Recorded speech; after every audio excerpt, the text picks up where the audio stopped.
On the 11th of May 1944, the British 8th Army launched Operation Diadem, the code name for the Allied offensive in southern Italy that aimed to break through the German defensive position known as the Gustav Line. 5 days into the operation, on the morning of the 16th, the British troops of the 2nd Battalion, the London Irish Rifles of the 78th Division, moved up to the front line with the task of securing the Italian village of Sinagoga. Explaining the battalion's plan of attack, a regimental history for the London Irish Rifles records.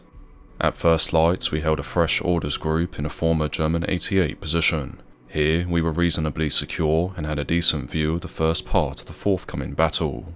The brief plot was to attack astride the road to Sinagoga, with H Company in the centre, G to the right, and E on the left, each with one troop of tanks from the 16th 5th, the Queen's Royal Lancers.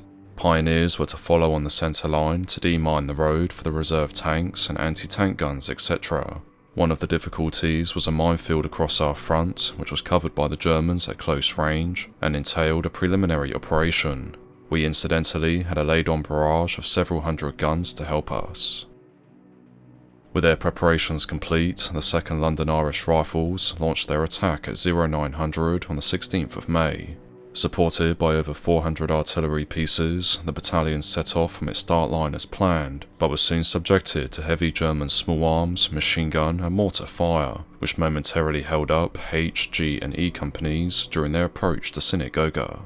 Fortunately though, the supporting Sherman tanks of the 16th 5th, the Queen's Royal Lancers, maintained close contact with the British infantry and were thus on hand to provide supporting fire, which enabled the London Irish to get forward and begin clearing the enemy defences. By 1000, the first line of German fortifications had been successfully reduced, and H Company had forced its way into Sinagoga itself. Here, close-quarter, house-to-house fighting unfolded, during which 17 Platoon, which was operating on the right flank, became isolated from the rest of the company and pinned down by enemy fire.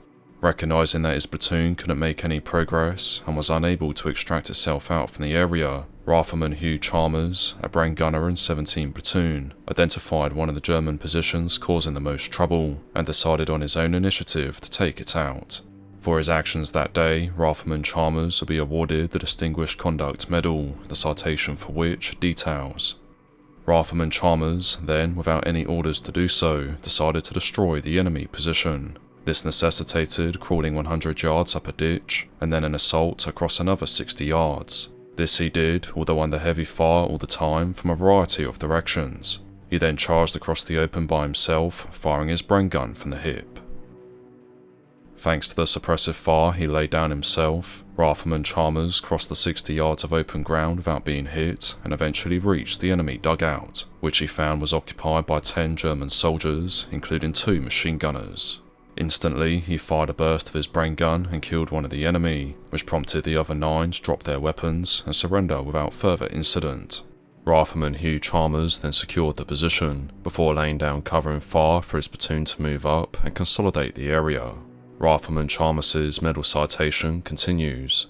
This act of gallantry was carried out not because he was ordered to do it, but purely because he believed it his duty to do it. Chalmers was alone responsible for dislodging this post and enabling the platoon to advance. His conduct through the whole of this battle was exemplary, and his merry attitude and determination to close with the enemy had an inspiring effect not only on his section, but throughout his whole platoon.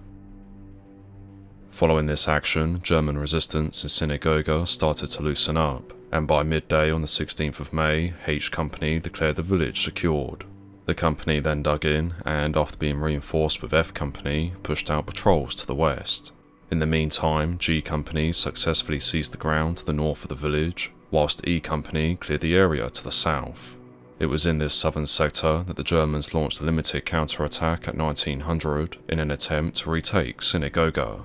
However, as a history of the London Irish Rifles details, a counterattack from the south developed with all manner of fire going both ways. On our part, we had 2 of our Vickers machine guns destroyed with their crews, and also one of our 17-pounder anti-tank guns had a direct hit, killing or wounding all the gun crew. On the other hand, we put down an uncle artillery barrage on the appropriate area, and the 16th 5th, the mortars and E Company shot up everything they could see. The attack never really progressed, and the area afterwards was full of burning relics.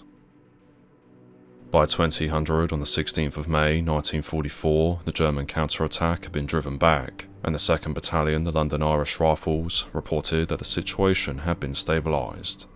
In total, over the course of its attack and defence of Sinagoga, the 2nd Battalion sustained approximately 65 casualties, of which 9 men were killed in action. In return, the battalion took 102 enemy prisoners of war and destroyed 6 enemy tanks.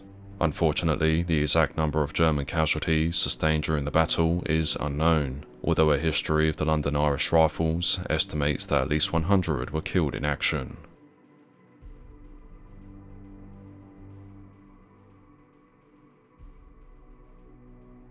Thank you for watching this video. If you enjoyed it, please be sure to leave a like and subscribe so that you never miss one of my future videos.